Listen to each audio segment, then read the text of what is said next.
August 24, 79 BC, Pompeii, Italy. Dear Diary.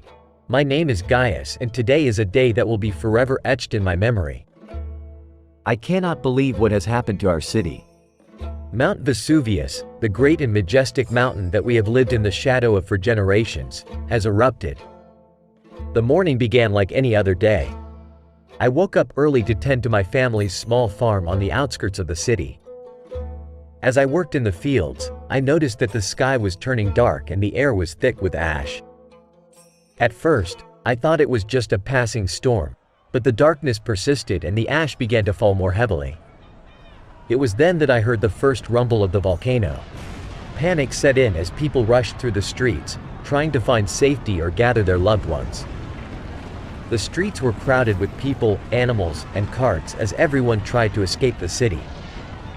The air was filled with smoke, ash, and the sounds of chaos and desperation. I tried to make my way to my family's home in the heart of the city, but the streets were blocked with debris and people. As I struggled through the crowds, I saw a wall of debris and gas hurtling down the side of the mountain at an unimaginable speed. It was a deadly combination of rocks, ash, and gas that threatened to engulf everything in its path. The roar of the flow was deafening, and I could feel the heat and pressure from the blast as it came closer and closer. People around me were screaming and trying to run, but I refused to give up hope. By the time I finally made it home, the ash and debris had reached our doorstep. We tried to gather what we could and flee. With great effort, we pushed through the crowds, using all our strength and determination to make our way to the edge of the city. The ash was thick in the air, and we could barely see where we were going, but somehow we managed to make it to the countryside beyond.